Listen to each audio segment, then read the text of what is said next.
दोस्तों नमस्कार, good evening, शुभ संध्या। Study 91 के यूट्यूब चैनल पे आप सभी दोस्तों का स्वागत है। दोस्तों हम लोग संस्कृत का रामबाण क्विज कर रहे हैं सीटेट, सुपर टेट और टेट परीक्षा को लेकर के। आइए दोस्तों आगाज करते हैं प्रश्न श्रृंखला का। और दोस्तों स्टडी 91 में महाबचत ऑफर चल रहा है इस शारदीय नवरात्र में। दोस्तों अगर आप यूजीसी नेट के लिए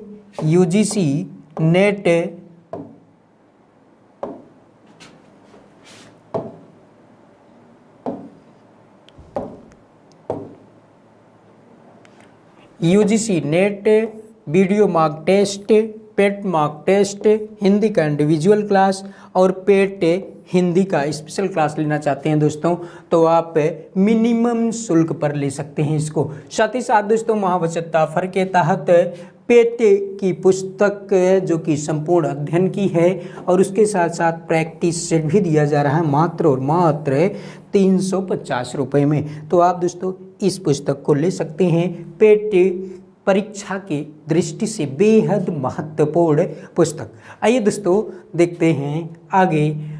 और पहला प्रश्न, क्विज का पहला प्रश्न है दोस्तों, स्वर के कितने भेद होते हैं? बताइए स्वर के कितने भेद होते हैं? दिए गए विकल्प में एक पहला है, एक दूसरा विकल्प है 3, तीसरा विकल्प है 4 और चौथा विकल्प है 5। तो 1, 2, 3, 4 यानी कि पहले, दूसरे, तीसरे और चौथे विकल्प में कौन सा उत्तर सही होगा दोस्तों? स्वर के कितने भेद होते हैं बताइए दोस्तों, कौन सा विकल्प सही होगा? तो स्वर के कितने भेद होते हैं दोस्तों? स्वर के 3 भेद होते हैं, दूसरा विकल्प सही उत्तर होगा। स्वर कितने प्रकार के होते हैं? तो 3 प्रकार के होते हैं। आइए दोस्तों सबसे पहले स्वर से संबंधित कुछ महत्वपूर्ण तथ्य को देख लेते हैं। स्वर कहते किसे हैं? सबसे पहले स्वर किसे कहते हैं? तो स्वर स्वयं राजन्ते इति स्वराः, स्वयं राजन्ते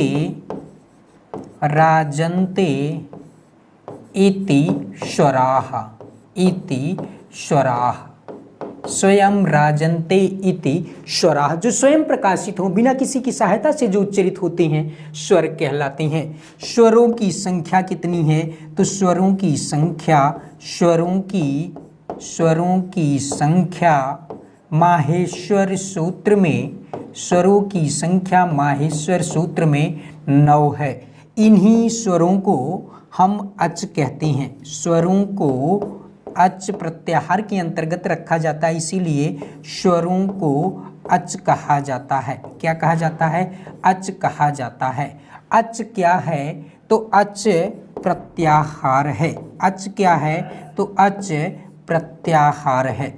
अच प्रत्याहार है। और ये स्वर कितने होते हैं दोस्तों? तो स्वरों की संख्या कितनी होती है? स्वरों की संख्या 3 होती है। स्वरों की संख्या 3 होती है। स्वरों की संख्या 3 होती है। और ये तीनों किस आधार पर वर्णित किए गए हैं दोस्तों? तो मात्रिक आधार पर। मात्रिक आधार पर यानी कि मात्रिक आधार पर स्वर कितने होते हैं? तो 3 होते हैं। मात्रिक आधार पर स्वर कितने होते हैं? 3 होते हैं। पहला स्वर कौन सा होता है दोस्तों? तो हर्ष होता है। पहला हर्ष होता है। दूसरा कौन सा होता है? तो दीर्घ होता है।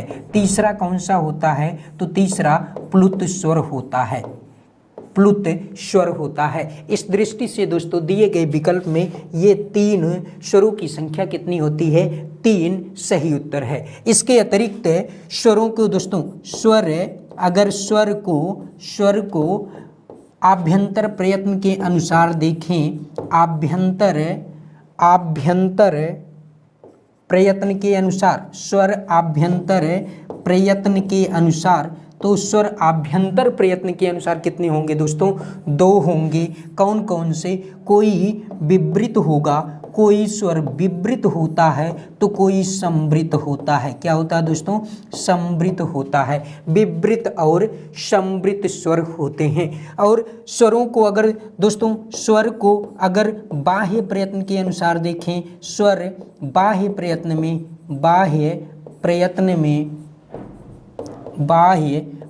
में स्वर दोस्तों, तो ये है बाह्य स्वर। बाह्य प्रयत्न में तो इनके दोस्तों 3 भेद किए जाते हैं। पहला क्या है तो उदात्त स्वर होता है, पहला क्या है उदात्त स्वर होता है। दूसरा क्या है अनुदात्त स्वर होता है, क्या होता है अनुदात्त स्वर होता है। और तीसरा क्या होता है स्वरित स्वर होता है, तीसरा क्या होता है तो स्वरित स्वर होता है। ये हुआ दोस्तों कुछ महत्वपूर्ण जानकारी जो कि स्वर से संबंधित है। प्रश्न संख्या 1 का विकल्प 2 यानी कि स्वरों की संख्या 3 होती है, बिल्कुल सही उत्तर है। आइए दोस्तों देखते हैं अगला प्रश्न।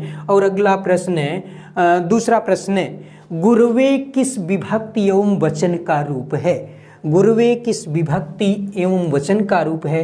द्वितीय विभक्ति एक वचन, चतुर्थी विभक्ति एक वचन, षष्ठी विभक्ति एक वचन, सप्तमी विभक्ति एक वचन। दोस्तों द्वितीय विभक्ति एक वचन में क्या बनता है गुरुम बनता है, क्या बनता है गुरुम बनता है। और चतुर्थी विभक्ति एक वचन में क्या बनता है गुरवे बनता है, गुरवे बनता है। षष्ठी विभक्ति एक वचन में क्या बनता है गुरोह बनता है, क्या बनता है दोस्तों गुरोह बनता है। सप्तमी विभक्ति एक वचन में क्या बनेगा तो गुरऊ बनेगा, क्या बनेगा दोस्तों गुरऊ बनेगा। तो इस तरह से दोस्तों दिए गए विकल्प में चतुर्थी विभक्ति एक वचन में क्या बनेगा गुरवे बनेगा। आइए दोस्तों एक वचन के रूप को देख लेते हैं। गुरु शब्द के एक वचन के रूप, गुरु शब्द के एक वचन के रूप, गुरु शब्द के एक वचन के रूप को देख लेते हैं दोस्तों। और एक वचन में दोस्तों बनेगा प्रथमा में गुरुहु बनेगा, क्या बनेगा गुरुहु बनेगा गुरुहु। और द्वितीया में क्या बनेगा गुरुम बनेगा गुरुम। तृतीया में क्या बनेगा गुरुड़ा बनता है, गुरुड़ा बनता है। चतुर्थी में क्या बनेगा गुरुवे बनेगा।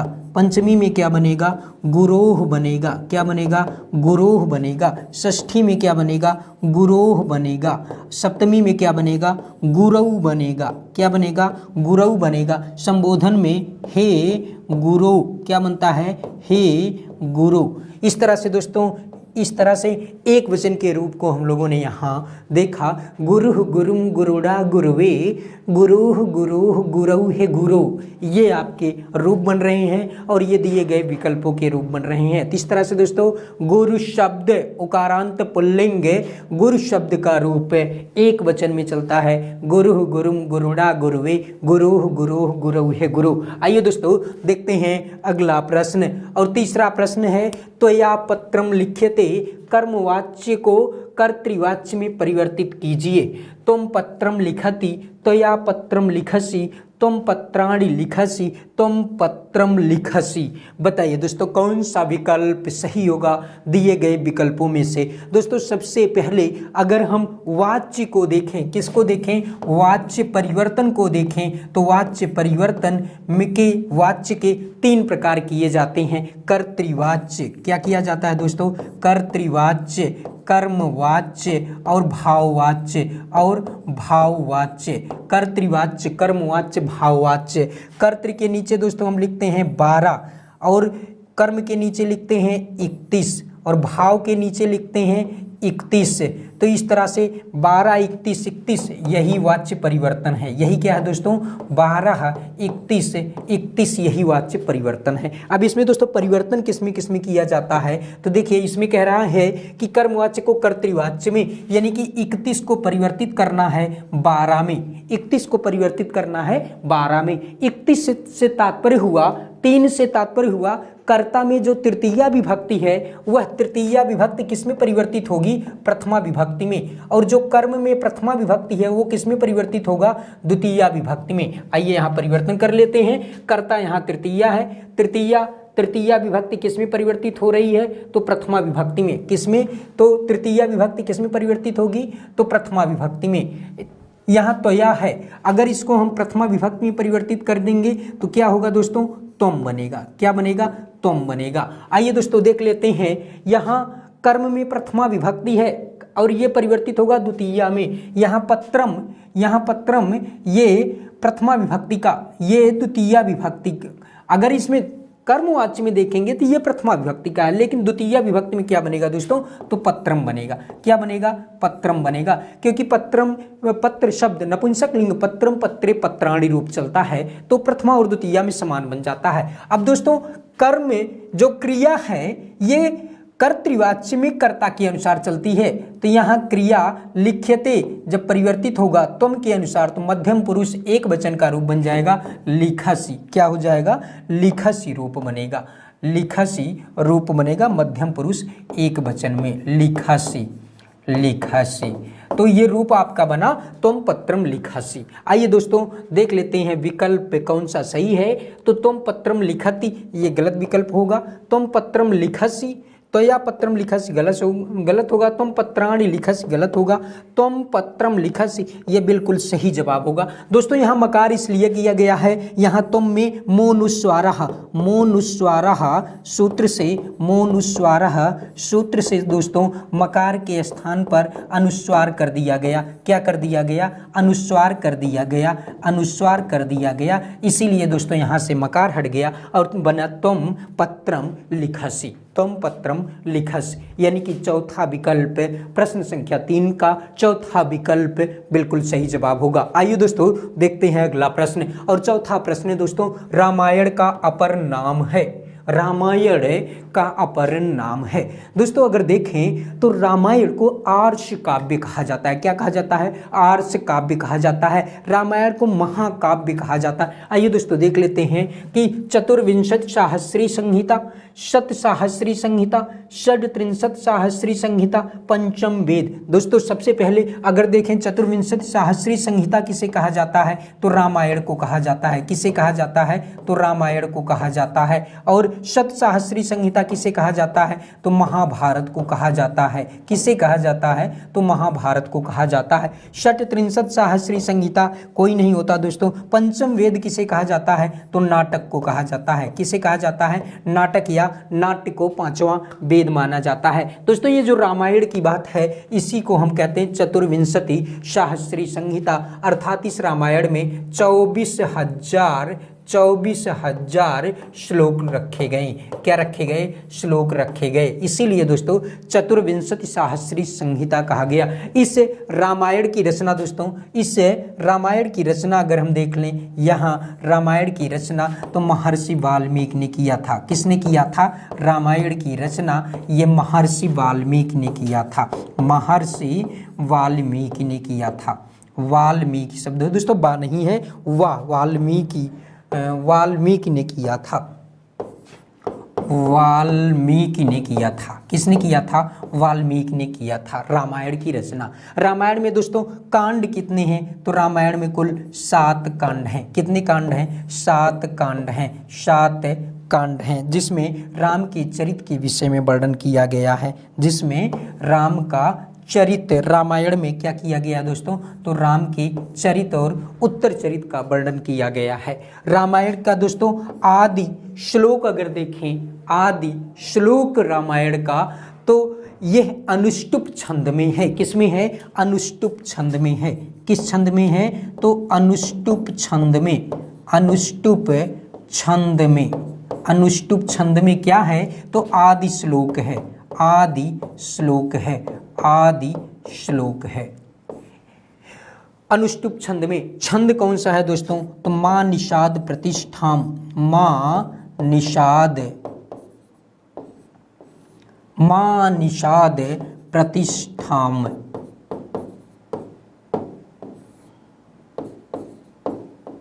त्वं गमः शाश्वती समाः, ये आदि छंद में लिखा गया। आदि श्लोक, इसीलिए इसको दोस्तों श्लोक भी कहते हैं। छंद को आदि श्लोक भी कहते हैं। और आदि श्लोक क्या है? तो आदि श्लोक अनुष्टुप छंद है। आदि श्लोक क्या है? अनुष्टुप छंद है। अगर दोस्तों महर्षि वाल्मीकि को देखें तो महर्षि वाल्मीकि को आदि कवि कहा जाता है। क्या कहा जाता है? आदि कवि कहा जाता है। और आदि कवि ने जिससे कृति का, जिस महाकाव्य की रचना किया उसका नाम रामायण था। और रामायण को आदि काव्य कहते हैं। रामायण को क्या कहते हैं दोस्तों? तो आदि काव्य कहते हैं। आदि काव्य, आदि काव्य कहते हैं। किसको कहते हैं? तो रामायण को कहते हैं। किसको कहते हैं? तो रामायण को कहते हैं आदि काव्य। ये हुआ दोस्तों रामायण के विषय में कुछ सामान्य सी जानकारी कि आदि कवि किसे कहते हैं, महर्षि वाल्मीकि को कहते हैं। आदि काव्य किसे कहते हैं, तो रामायण को कहते हैं। आदि श्लोक किसे कहते हैं, तो अनुष्टुप को कहते हैं।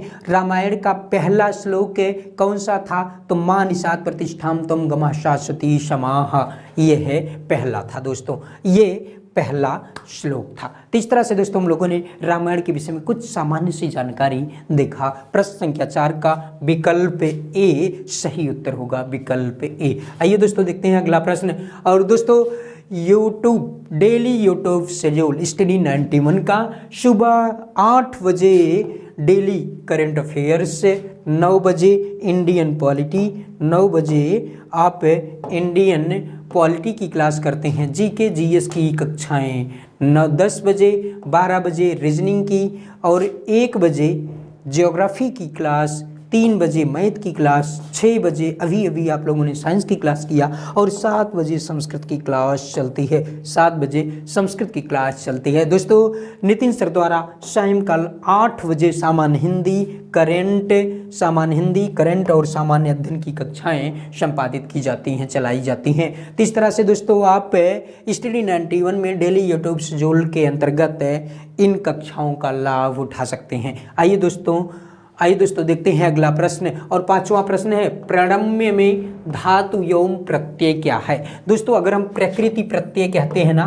प्रकृति प्रत्यय कहते हैं अगर, तो प्रकृति प्रत्यय का तात्पर्य है, प्रकृति प्रत्यय से तात्पर्य दोस्तों है धातु और प्रत्यय। प्रकृति किसे कहते हैं, तो धातु को कहते हैं। प्रकृति किसे कहते हैं, तो धातु को कहते हैं। और प्रत्यय किसे कहते हैं, तो प्रत्यय वह होता है जो धातुओं से जुड़ रहा है, यानी कि धातु के प्रायः पाद में आने वाला प्रत्यय कहलाता है और धातु के अर्थ को परिवर्तित कर देता है। प्रणम्य शब्द था दोस्तों, शब्द क्या है, प्रणम्य है, प्रणम्य शब्द है, प्रणम्य शब्द है। और इसमें पूछा जा रहा है धातु कौन सी है और प्रत्यय कौन सा है, तो प्रणम्य में दोस्तों धातु होगी नम धातु, नम धातु। और योग हो रहा है प्रत्यय का, तो ये लेप हो रहा है, क्या हो रहा है, लेप हो रहा है। दोस्तों प्रणम्य का अर्थ क्या होता है, प्रणम्य का अर्थ क्या होता है, तो प्रणम्य का अर्थ होता है प्रणाम करके। क्या होता है, तो प्रणाम करके, प्रणाम करके अर्थ होता है किसका, प्रणम्य का, प्रणम्य का प्रणाम करके। और इसमें दोस्तों प्रत्यय कौन सा है, तो लेप प्रत्यय है। कौन सा प्रत्यय है, लेप प्रत्यय है। लेप में क्या शेष बचता है दोस्तों, तो या शेष बचता है। क्या शेष बचता है, या शेष बचता है। और लेप प्रत्यय कहाँ जुड़ता है दोस्तों, तो लेप प्रत्यय सदैव वहीं जुड़ेगा, लेप प्रत्यय सदैव वहीं जुड़ेगा दोस्तों जहाँ धातु के पहले, जहाँ धातु के पूर्व में कोई उपसर्ग हो, धातु के पूर्व में कोई उपसर्ग हो, कोई उपसर्ग हो, कोई उपसर्ग हो, वहीं दोस्तों क्या जुड़ेगा, वहीं लेप प्रत्यय जुड़ेगा, वहीं लेप प्रत्यय जुड़ता है। दोस्तों यह अक्त्वा और लेप ये दोनों ऐसे धातुओं से जुड़ते हैं जहां अक्त्वा प्रत्यय धातु से सीधे जुड़ता है, वहीं लेप प्रत्यय अक्त्वा के स्थान पर तब जुड़ेगा जब धातु के पूर्व में कोई उपसर्ग दिया रहेगा। जैसे आगम्य, जैसे गम धातु से अक्त्वा प्रत्यय करते हैं तो गत्वा बनता है, अर्थ होता है जा करके। उसी तरह से अगर आ उपसर्ग पूर्वक या आंग उपसर्ग पूर्वक गम धातु से लेप प्रत्यय करेंगे तो उसका अर्थ होता है आगत्य, और आगत्य का अर्थ होता है आकर के। तो इस तरह से दोस्तों प्रश्न संख्या 5 में कौन सा विकल्प सही होगा, तो प्रश्न संख्या 5 में विकल्प 2 प्रा उपसर्ग पूर्वक नम धातु से लेप प्रत्यय का योग करने पर प्रणम्य बनता है, जिसका अर्थ होता है प्रणाम करके। ये हुआ दोस्तों प्रणम्य से संबंधित कुछ महत्वपूर्ण तथ्य जो कि आपको जानना चाहिए। आइए दोस्तों देखते हैं अगला प्रश्न। और 6वां प्रश्न है दोस्तों, 6ठा प्रश्न है पद लालित्यम। पद लालित्यम किस कवि के लिए कहा गया है दोस्तों, भारवी के लिए किया कहा गया, या माघ के लिए, या कालिदास, या दंडी, किसके लिए कहा गया दोस्तों, तो पद लालित्यम। और दोस्तों अर्थ गौरव महत्वपूर्ण है और उपमा महत्वपूर्ण है। कुछ शब्द यहाँ दोस्तों लिख लेते हैं। पहला लिख लेते हैं उपमा, पहला लिख लेते हैं उपमा, और दूसरा लिख लेते हैं अर्थ गौरव, दूसरा लिख लेते हैं अर्थ गौरव, और तीसरा लिख लेते हैं दोस्तों, तीसरा लिखते हैं कि पद लालित्य, पद लालित्य लिखते हैं दोस्तों। तीसरा पद लालित्य शब्द लिखते हैं, पद लालित्य, पद लालित्य लिखते हैं दोस्तों। और चौथा लिख लेते हैं कि ये तीनों दोस्तों जिनमें पाए जाएंगे वो तीनों किस में पाया जाता है, तीनों गुण किस में पाए जाते हैं। ये तीनों यानी कि उपमा, अर्थ गौरव और पद लालित्य तीनों किस में पाया जाता है दोस्तों। देखिए उपमा के लिए प्रसिद्ध कवि हैं तो कालिदास, महाकवि कालिदास, महाकवि कालिदास, महाकवि कालिदास किसके लिए, उपमा के लिए। इसीलिए दोस्तों कहा जाता है उपमा कालिदासस्य। अर्थ गौरव के लिए कौन है, महाकवि भारवी, महाकवि भारवी, महाकवि भारवी किसके लिए प्रसिद्ध है दोस्तों, तो महाकवि भारवी अर्थ गौरव के लिए प्रसिद्ध हैं। और पद लालित्य के लिए कौन प्रसिद्ध है दोस्तों, तो दंडी, कौन है, दंडी। इसीलिए कहा जाता है दोस्तों महाकवि दंडी, दंडिना पद लालित्यम। और तीनों का गुण किसमें है दोस्तों, तीनों का गुण किसमें है, तो महाकवि माघ में, महाकवि, महाकवि माघ में, महाकवि माघ में तीनों गुण पाए जाते हैं। इसी को दोस्तों एक श्लोक के माध्यम से आप इस तरह से भी याद कर सकते हैं, उपमा कालिदासस्य भारवेर अर्थ गौरवम दंडिनः पद लालित्यम माघे सन्ति त्रयो गुणाः। उपमा कालिदासस्य भारवेर अर्थ गौरवम दंडिनः पद लालित्यम माघे सन्ति त्रयो गुणाः। माघ के काव्य में उपमा भी है, अर्थ गौरव भी है और पद लालित्य भी है। तो इस तरह से दोस्तों पद लालित्य के लिए कौन प्रसिद्ध है दोस्तों, तो दंडी, कौन है, दंडी प्रसिद्ध हैं। और भारव किसके लिए हैं, तो अर्थ गौरव के लिए। माघ में तीनों गुण पाए जाते हैं, अर्थात उनमें कालिदास की उपमा भी समाहित होती है, दंडी का पद लालित्य भी है और भारवी का अर्थ गौरव भी। यानी कि जो महाकवि माघ हैं इनके काव्यों में उपमा भी मिलता है, अर्थ गौरव भी मिलता है और पद लालित्य भी मिलता है। तो प्रश्न संख्या 6 का विकल्प 4 सही उत्तर होगा। आइए दोस्तों देखते हैं अगला प्रश्न। अधिकरण में विभक्ति होती है, अधिकरण में कौन सी विभक्ति होती है दोस्तों, तृतीया विभक्ति है, प्रथमा विभक्ति है या सप्तमी विभक्ति है या पंचमी विभक्ति है। बताइए अधिकरण में कौन सी विभक्ति होती है दोस्तों, तो सप्तम अधिकरणे च, अर्थात अधिकरण में सप्तमी विभक्ति होती है। कौन सी विभक्ति होती है, तो सप्तमी विभक्ति होती है, किसमें, अधिकरण में। और अधिकरण कहते किसे हैं, तो आधारोधिकरणम। क्या कहते हैं दोस्तों, आधारोधिकरणम। अधिकरण सबसे पहले हम देखते हैं अधिकरण किसे कहते हैं। अगर आपसे पूछा जाए अधिकरण किसे कहा जाता है या अधिकरण है, अधिकरण किसे कहा जाता है, अधिकरण किसे कहा जाता है, तो आपका उत्तर होगा दोस्तों, उत्तर क्या होगा, आधारोधिकरणम, आधारोधिकरणम, आधारोधिकरणम। यह है दोस्तों, आधार को ही क्या कहा जाता है, अधिकरण कहा जाता है। अब प्रश्न उठता है दोस्तों कि अधिकरण में कौन सी विभक्ति होती है। अगर यहाँ प्रश्न उठे दोस्तों कि अधिकरण में विभक्ति कौन सी होती है, अधिकरण में विभक्ति, अधिकरण में विभक्ति, अधिकरण में विभक्ति कौन सी होती है दोस्तों, तो अधिकरण में विभक्ति कौन सी होती है, तो इसका उत्तर क्या होगा दोस्तों, इसका उत्तर होगा सप्तमी विभक्ति। क्या उत्तर होगा दोस्तों, सप्तमी विभक्ति होगी, सप्तमी विभक्ति, सप्तमी विभक्ति होती है किसमें, तो सप्तमी विभक्ति होती है अधिकरण में, अधिकरण कारक में सप्तमी विभक्ति होती है। अधिकरण दोस्तों कितने प्रकार के अगर होते हैं, अगर हम देखें अधिकरण कितने प्रकार के होते हैं या आधार कितनी प्रकार के होते हैं, तो आधार को तो ही अधिकरण कहा जाता है ना, आधार ही अधिकरण कहलाता है। तो आधार 3 प्रकार के होते हैं। कितने प्रकार के होते हैं, 3 प्रकार के होते हैं, पहला, दूसरा और तीसरा। पहला क्या है दोस्तों, तो औपश्लेषिक आधार है। पहला क्या है, औपश्लेषिक आधार है, औपश्लेषिक आधार, पहला है औपश्लेषिक आधार।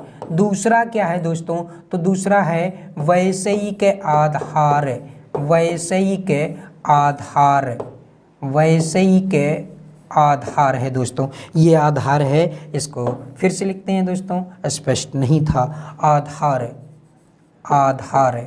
और तीसरा क्या है दोस्तों, तो तीसरा है अभिव्यापक आधार, अभिव्यापक आधार, अभिव्यापक आधार। ये हुआ दोस्तों तीन प्रकार का आधार, तीन प्रकार का आधार। जैसे कटे आस्ते, इसका उदाहरण कटे आस्ते। वैषयिक आधार मोक्षे इच्छा अस्ति। अभिव्यापक आधार क्या है? तिलेषु तैलम। ये तीन उदाहरण दोस्तों नोट रखिए, इसको आगे की कक्षा में फिर सम्मिलित करते हैं, जिससे ये आधार आपको तैयार रहे कि कौन सा उदाहरण किस आधार के अंतर्गत आता है। तो औपश्लेषिक का पहला कटे आस्ते अक्सर पूछा जाता है, वैषयिक में मोक्षे इच्छा अस्ति अक्सर पूछा जाता है, अभिव्यापक आधार में तिलेषु तैलम अक्सर पूछा जाता है। तो इस तरह से आधार कितने प्रकार के हुए? तीन प्रकार के आधार, तीन प्रकार के। प्रश्न संख्या 7 का तीसरा विकल्प सही उत्तर होगा। अगला प्रश्न दोस्तों, कर्मवाच्य में प्रधानता होती है कर्ता की, क्रिया की, कर्म की या इनमें से कोई नहीं? दोस्तों हम लोगों ने सबसे पहले वाच्य पढ़ा और वाच्य में ही दोस्तों हमने कहा ये वाच्य परिवर्तन तीन प्रकार का होता है। पहला कर्तृ होता है, कर्तृवाच्य, दूसरा कर्मवाच्य होता है और तीसरा भाववाच्य होता है। तीसरा क्या होता है? भाववाच्य होता है। ये जो कर्तृवाच्य है, इस कर्तृवाच्य में दोस्तों कर्ता प्रधान होता है। कर्तृवाच्य में प्रधान कौन होगा? तो कर्ता होगा, कर्ता प्रधान होता है, कर्ता प्रधान होता है। और कर्मवाच्य में कर्म प्रधान होता है, कर्म प्रधान होता है, कर्म प्रधान होता है। और भाववाच्य में दोस्तों क्रिया प्रधान होती है। कौन प्रधान होती है? तो क्रिया प्रधान होती है, क्रिया प्रधान होती है। अब दोस्तों जो प्रधान होगा ना, कर्ता प्रधान होगा, तो कर्ता में प्रथमा विभक्ति होगी। कर्ता में कौन सी विभक्ति होगी? प्रथमा विभक्ति। कर्म प्रधान होगा तो कर्म में कौन सी विभक्ति होगी? प्रथमा विभक्ति। कौन सी विभक्ति? प्रथमा विभक्ति। क्रिया प्रधान होगी तो सदैव प्रथम पुरुष एक वचन की, सदैव प्रथम पुरुष एक वचन की होगी, प्रथम पुरुष एक वचन की क्रिया होगी, एक वचन की क्रिया होगी। ये हुआ दोस्तों कुछ महत्वपूर्ण प्रश्न जो कि वाच्य परिवर्तन से संबंधित हैं। दोस्तों अगर कर्ता प्रधान हुआ और कर्ता में प्रथमा हुआ तो जो यहाँ का कर्म, कर्तृवाच्य का जो कर्म होता है ना, ये जो कर्म होगा, ये कर्म किस में प्रयुक्त होगा? तो कर्म द्वितीया में प्रयुक्त होगा। कर्म किस में प्रयुक्त होगा? तो द्वितीया विभक्ति में होगा। और ये दोस्तों कर्मवाच्य का जो कर्म होगा, कर्मवाच्य का जो कर्म होगा दोस्तों ना, ये कर्म किस में प्रयुक्त होगा? तो ये प्रथमा विभक्ति में होगा। किस विभक्ति में होगा? प्रथमा विभक्ति में होगा। और ये जो भाववाच्य है दोस्तों, जिसे हम क्रिया कह रहे हैं, जिसमें प्रधान होता है, भाववाच्य में भाववाच्य का जो कर्ता होगा, इसमें तो कर्म का अभाव होता है, इसलिए जो कर्ता होगा ना, उसमें तृतीया विभक्ति होगी। कौन सी विभक्ति होगी? तो तृतीया विभक्ति होगी। भाववाच्य में कर्ता में तृतीया विभक्ति। ये होगा दोस्तों वाच्य परिवर्तन। यहाँ लिख लेते हैं वाच्य परिवर्तन, जिससे स्पष्ट हो सके कि वाच्य परिवर्तन के कर्तृवाच्य पहला भेद, कर्मवाच्य दूसरा भेद, भाववाच्य तीसरा भेद, ये तीन भेद होते हैं कर्तृवाच्य, कर्मवाच्य, भाववाच्य की। इस प्रकार कर्मवाच्य में किसकी प्रधानता होती है? तो कर्मवाच्य में कर्म की प्रधानता होती है। प्रश्न संख्या 8 का विकल्प 3 सही उत्तर होगा। अगला प्रश्न दोस्तों, यूपीएसएससी पेट एग्जाम के लिए टॉप 15 मार्क टेस्ट और 3000 से अधिक most important quiz, video solution, doubt clearing session कराया जाता है। दोस्तों आप बैच को ले सकते हैं और बैच लेने में अगर कोई समस्या आती है तो इन नंबरों पर संपर्क कर सकते हैं। इसका नया बैच प्रारंभ है दोस्तों, आप जल्दी इस बैच को ले सकते हैं। अगला प्रश्न दोस्तों, सृष्टि में कौन सा प्रत्यय है? अक्ता प्रत्यय, अक्तिन प्रत्यय, सत्य प्रत्यय, अक्त्वा प्रत्यय। तो सृष्टि शब्द होता है दोस्तों सृष्टि ही, और ये सृष्टि ही शब्द में कौन सा प्रत्यय है दोस्तों? तो अक्तिन प्रत्यय है। कौन सा प्रत्यय है? तो अक्तिन प्रत्यय है। इसी को हम कहते हैं तीन प्रत्यय। इसी को क्या कहते हैं? तीन प्रत्यय कहते हैं। कौन सा प्रत्यय है? तो तीन प्रत्यय है। तीन में दोस्तों क्या शेष बचता है? तो तीन में ती शेष बचता है, तीन में ती शेष बचता है। और ये अक्तिन प्रत्यय सदैव अगर देखें दोस्तों तो सदैव अक्तिन प्रत्यय ये स्त्रीलिंग में होंगे। किस में होंगे? स्त्रीलिंग में होते हैं। तीन प्रत्यय स्त्रीलिंग में होते हैं। जैसे सृष्टि, उदाहरण देखा, जैसे सृष्टि ही, मति ही, गति ही, प्रकृति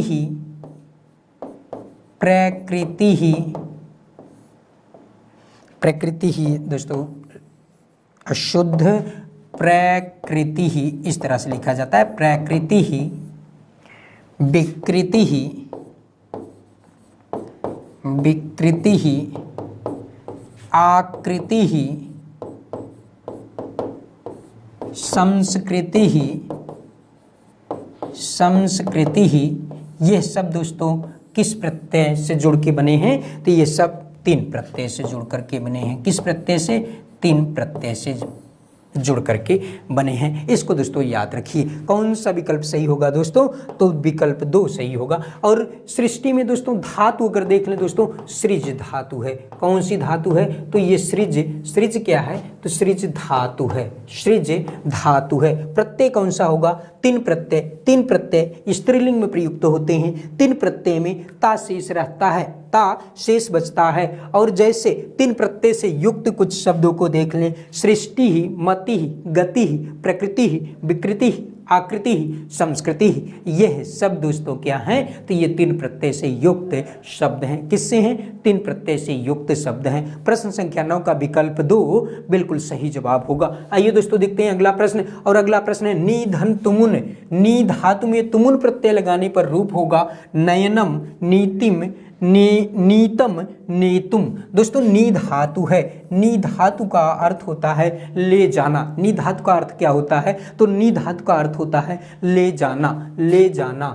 नी धातु ले जाने के अर्थ में प्रयुक्त होता है, ले जाने के अर्थ में प्रयुक्त होता है। इसी नी धातु में जब हम तुमुन प्रत्यय का योग करते हैं, कौन सा प्रत्यय है दोस्तों? तुमुन प्रत्यय है। तुमुन प्रत्यय जब इसी में जोड़ते हैं, तुमुन प्रत्यय जब जोड़ते हैं दोस्तों, तो बनने वाला वाक्य होता है ये तुमुन बनता है। क्या बनता है? तुमुन बनता है दोस्तों। और तुमुन का अर्थ होता है ने, और नी धातु से तुमुन प्रत्यय नेतुम, ले जाने के लिए, नेतुम, ले जाने के लिए इसका अर्थ बनता है। तो इस तरह से दोस्तों अगर हम तुमुन प्रत्यय को देखें तो तुमुन में तुम शेष बचता है। क्या बचता है दोस्तों? तुमुन में तुम शेष बचता है। जैसे कुछ उदाहरण देख लें, जैसे गंतुम, जैसे गंतुम, जैसे पठितुम, जैसे पठितुम, जैसे हसितुम, हसितुम, जैसे चलितुम, चलितुम, जैसे पातुम, जैसे अगर और उदाहरणों को देखें दोस्तों तो जैसे गंतुम, पठितुम, हसितुम, चलितुम, पातुम, लेखितुम, द्रष्टुम, द्रष्टुम, द्रष्टुम आदि। आदि उदाहरण दोस्तों किस में बनेंगे? क्षम्यताम दोस्तों, आदि उदाहरण किस में बनेंगे दोस्तों? तो यह है प्रश्न संख्या 10 के, प्रश्न संख्या 10 के विकल्प कौन सा सही होगा दोस्तों? तो विकल्प 4 सही होगा। और प्रश्न संख्या 10 का यह है कुछ महत्वपूर्ण तथ्य दोस्तों जो कि याद रखने हैं, जो कि याद रखने हैं। तो इस तरह से प्रश्न संख्या 10 में कौन सा विकल्प सही होगा? चौथा विकल्प सही है। रामायणम केन रचितम, रामायणम केन रचितम। दोस्तों अभी विगत प्रश्न में हम लोगों ने देखा था तुलसीदासेन वाल्मीकिना सूरदासेन क्षेमेंद्रेण। तो वाल्मीकिना ने, महर्षि वाल्मीकि ने रामायण की रचना किया था। किसने किया था? महर्षि वाल्मीकि ने किया था दोस्तों। इसी रामायण को हम चतुर्विंशति शास्त्री संहिता कहते हैं। इसी रामायण को हम महाकाव्य के नाम से जानते हैं। इसी रामायण को हम आदि काव्य कहते हैं। इसी रामायण के रचनाकार महर्षि वाल्मीकि को हम आदि कवि कहते हैं। इसी रामायण का पहला श्लोक जो कि अनुष्टुप छंद में है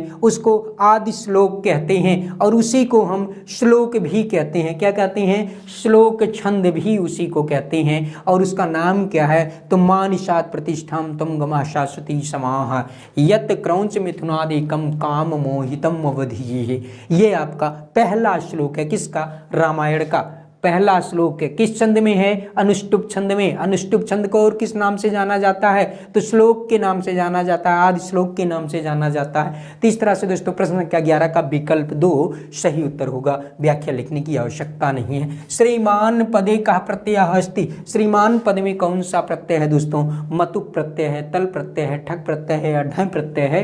तो यह दोस्तों मतुप प्रत्यय है। मतुप प्रत्यय है। मतुप में मत शेष बचता है दोस्तों और रूप बनता है श्रीमान। क्या बनेगा? श्रीमान में कौन सा प्रत्यय बनेगा?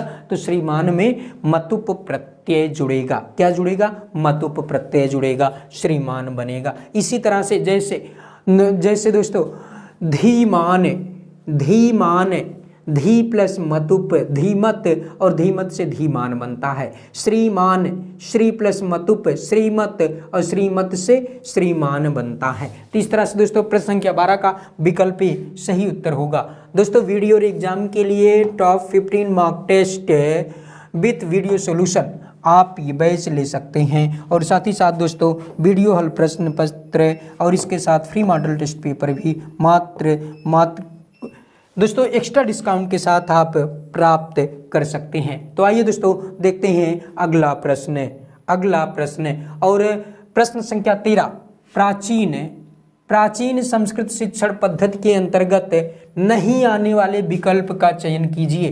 प्रश्न संख्या 13, प्राचीन शिक्षण संस्कृत के अंतर्गत शिक्षण पद्धति के अंतर्गत आने वाले नहीं है, ऐसा कौन सा विकल्प है? तो आइए दोस्तों देखते हैं। व्यक्तिगत शिक्षा पर विशेष बल था।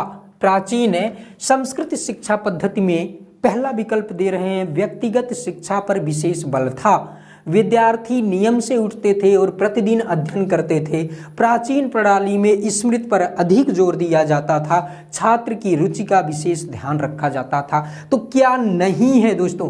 प्रश्न संख्या 13 का कौन सा नहीं है? तो व्यक्तिगत शिक्षा पर प्रश्न संख्या 13 में पहला विकल्प दे रहे हैं कि व्यक्तिगत शिक्षा पर बल दिया जाता था, या विद्यार्थी की रुचि पर बल दिया जाता था, या तीसरा है प्राचीन प्रणाली स्मृति पर बल दिया जाता था। किसमें बताइए कौन सा विकल्प है दोस्तों? तो प्रश्न संख्या 13 में अगर देखें तो प्राचीन शिक्षा में दोस्तों व्यक्तिगत शिक्षा होती थी। व्यक्तिगत शिक्षा प्राचीन शिक्षण पद्धति में प्रचलित था, यानी कि व्यक्तिगत शिक्षा विशेष बल था। विद्यार्थी नियम से उठते थे और प्रतिदिन अध्ययन करते थे गुरु के पास जाकर के, और प्राचीन प्रणाली में स्मृति पर अधिक जोर दिया जाता था। ये भी सही है दोस्तों, रटाया जाता था, कंठस्थ कराया जाता था। छात्र की रुचि का विशेष ध्यान रखा जाता था। ये नहीं होगा दोस्तों, ये नहीं होगा। तो सही क्या होगा दोस्तों? प्रश्न संख्या 13 का विकल्प 4 यही सही उत्तर होगा। यही क्या होगा दोस्तों? यही सही उत्तर होगा। इसको इस तरह से करते हैं क्योंकि प्रश्न नकारात्मक है दोस्तों, निगेटिव पूछ रहा है। क्या पूछ रहा है? निगेटिव पूछ रहा है। तो इसलिए दोस्तों प्रश्न संख्या 13 का विकल्प 4 सही उत्तर होगा। और अगला प्रश्न दोस्तों, मौन वाचनेन विद्यार्थी अधोलिखितेषु कस्य सर्वतो न्यूनम अधिग्रहणम कुर्यात्। मौन वाचन के द्वारा या मौन वाचन से विद्यार्थी नीचे लिखे हुए कस्य सर्वतो किसका सबसे कम अधिग्रहणम कुर्यात्, अधिग्रहण करेगा या अधिग्रहण करना चाहिए। उसे सबसे कम किसका अधिग्रहण करना चाहिए? मौन वाचन से व्याकरण का करना चाहिए, संभाषण कौशल का करना चाहिए, पठन कौशल का करना चाहिए, या शब्दानाम या शब्द का करना चाहिए। दोस्तों अगर मौन वाचन होगा ना, मौन वाचन होगा तो विद्यार्थी सबसे कम किसका अधिग्रहण करेगा? संभाषण कौशल का, क्योंकि संभाषण कौशल में तो अभिव्यक्ति की जाती है ना, संभाषण किया जाता है ना, सम्यक रूप से बोला जाता है ना, अभिव्यक्त किया जाता है ना। तो होगा क्या मौन वाचन में? तो ये सम्यक रूप से भाषण करने की प्रक्रिया तो उत्पन्न ही नहीं होगी। क्यों? क्योंकि मौन रूप से उसका वाचन करना है, मनन करना है, चिंतन करना है, यानी कि मन ही मन उसका पठन कार्य करना है। तो ऐसे में आप व्याकरण पढ़ सकते हैं, मौन वाचन कर सकते हैं, पठन कौशल का ये विकास हो सकता है कि मौन वाचन करें, शब्दों का भी दोस्तों मौन रूप से आप चिंतन मनन कर सकते हैं, लेकिन संभाषण कौशल का यह विकल्प नहीं होगा। प्रश्न संख्या 14 का विकल्प कौन सा सही होगा? तो प्रश्न संख्या 14 का विकल्प 2 सही उत्तर होगा। विकल्प 2 सही उत्तर होगा। आइए दोस्तों देखते हैं अगला प्रश्न दोस्तों। और अगला प्रश्न दोस्तों आपका रखा गया प्रश्न संख्या 15। यह गद्यांश से संबंधित है। किससे संबंधित है? तो गद्यांश से संबंधित है। और गद्यांश को पढ़ते हैं दोस्तों। संस्कृत भाषायाः व्याकरण शास्त्रे पाणिनिर्महान् वैयाकरणः अभवन्। अस्य पितुर्नाम पणिनः मातुश्च नाम दाक्षी आसीत्। तस्मादेव दाक्षी पुत्रः पाणिनिः कथ्यते। छंदशास्त्रस्य रचयिता पिंगलः पाणिनेः अनुजः आसीत्, अतः छंद शास्त्रम पिंगल शास्त्रम इत्युच्यते। पाणिनिः ख्रीष्टाब्दात् 500 वर्ष पूर्वं 500 ईसा पूर्व अजायत। तस्य जन्म शलातुर ग्रामे अभवत्, तस्माद् अयं शालातुरीयम्, अयम ये अलग होगा दोस्तों, तस्माद् अयं शालातुरीयः अपि उच्यते। शालातुर ग्रामस्यैव नाम संप्रति लाहौर इति जातम। आइए दोस्तों सबसे पहले इसका अर्थ देख लेते हैं। संस्कृत भाषायाः व्याकरणे, संस्कृत भाषा के व्याकरण शास्त्र में पाणिनि महान वैयाकरणः अभवन्, महान वैयाकरण हुए। अस्य पितुर्नाम महर्षि पाणिनेः पितुर्नाम, महर्षि पाणिनि के पिता का नाम पडिनः, पडिन मातुश्च नाम, और माता का नाम दाक्षी आसीत, दाक्षी था। तस्माद एव, इस कारण से ही दाक्षी पुत्र पाणिनि कथ्यते, पाणिनि कहे जाते हैं। छंदः शास्त्रस्य रचयिता, छंद शास्त्र के रचयिता पिंगल। छंद शास्त्र के रचयिता कौन है दोस्तों? तो छंद शास्त्र के रचयिता पिंगल हैं। पाणिनेः अनुजः आसीत्, पाणिनि के छोटे थे, पाणिनि के छोटे भाई थे। अतः छंद शास्त्रम, अतः छंद शास्त्र पिंगल शास्त्रम इत्युच्यते, पिंगल शास्त्र ऐसा कहा जाता है। पाणिनिः ख्रीष्टाब्दात् 500 वर्ष पूर्वम, पाणिनि 500 ईसा पूर्व अजायत पैदा हुए। तस्य जन्म, उनका जन्म शलातुर ग्रामे अभवन, शलातुर नामक ग्राम में हुआ। तस्माद अयम, इसी कारण यह शालातुरीयः अपि उच्यते, शालातुरीय भी कहे जाते हैं। शालातुर ग्रामस्य, शालातुर ग्राम को ही या ग्राम का ही नाम संप्रति आज लाहौर इति जातम, लाहौर ऐसा हो गया है। अर्थात पूर्व में शालातुर नामक ग्राम में आज का लाहौर, जो कि पाकिस्तान में है, लाहौर के नाम से जाना जाता है। बताइए कौन सा विकल्प सही होगा? प्रश्न संख्या 15 का। पाणिनेर मातुर नाम किम, पाणिनि के माता का क्या नाम था? गोड़िका, दाक्षायणी, दाक्षी या साक्षी? देखिए दोस्तों, मातुश्च नाम दाक्षी आसीत, माता का नाम क्या था? दाक्षी था।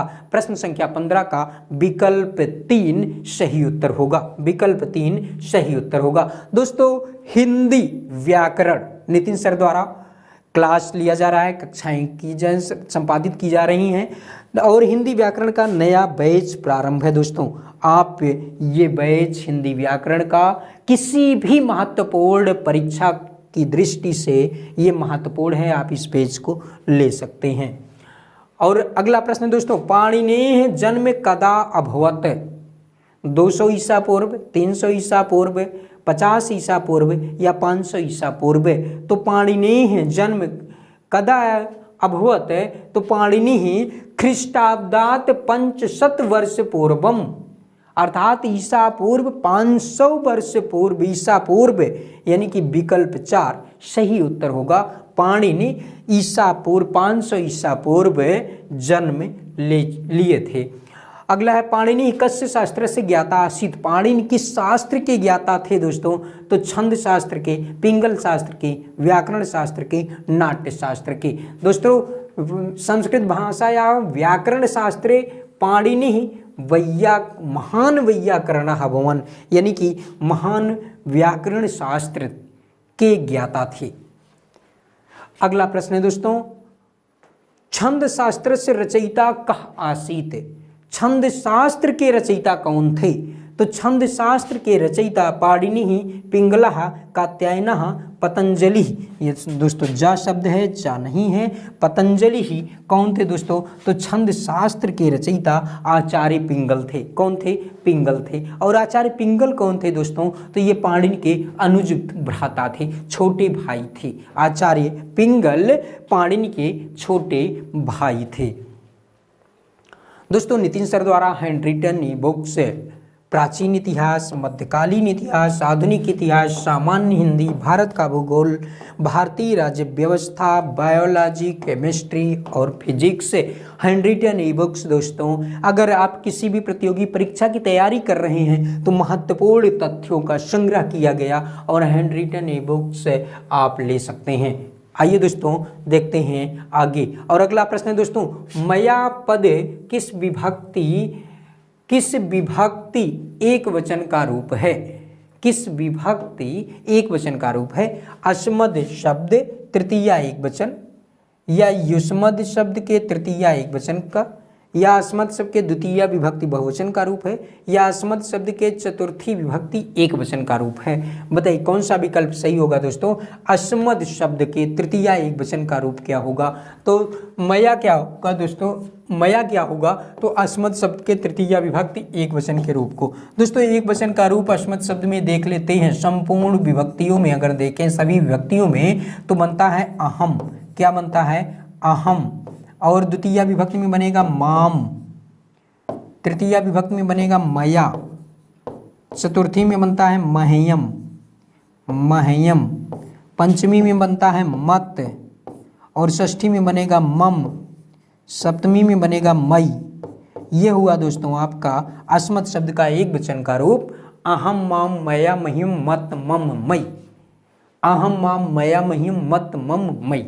तो इस तरह से दोस्तों हम लोगों ने देखा प्रश्न संख्या 19 का विकल्प ए सही उत्तर होगा। अस्मद शब्द के तृतीय विभक्ति एक वचन में बनेगा क्या? मया रूप बनेगा। क्या बनेगा? मया बनेगा। और इसको दोस्तों हम लोग याद रखते हैं। इसमें दोस्तों द्वितीय, चतुर्थी और षष्ठी, द्वितीय, चतुर्थी और षष्ठी, इसमें वैकल्पिक रूप भी बनते हैं। इसको आपको याद रखना है। क्या बनते हैं? वैकल्पिक रूप भी बनते हैं। इसको याद रखना है। वैकल्पिक रूप कौन कौन सा होगा, इसको आपको याद रखना है। तो आइए दोस्तों प्रश्न संख्या 19 का कौन सा विकल्प सही है? प्रश्न संख्या 19 का विकल्प सही उत्तर है। अगला प्रश्न दोस्तों, पुत्री को संस्कृत में कहते हैं, पुत्री को संस्कृत में क्या कहते हैं दोस्तों?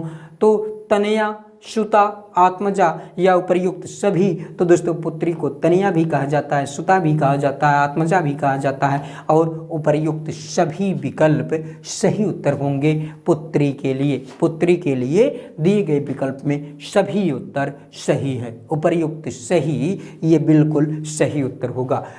इस तरह से दोस्तों हम लोगों ने महत्वपूर्ण प्रश्नों को देखा, जो कि व्याख्यायित रूप में, व्याख्या के रूप में, यानी कि विस्तृत रूप में हम लोगों ने पढ़ा। आज के लिए दोस्तों बस इतना ही। मिलते हैं अगली कक्षा में। तब तक के लिए आप सभी दोस्तों को शुभ रात्रि।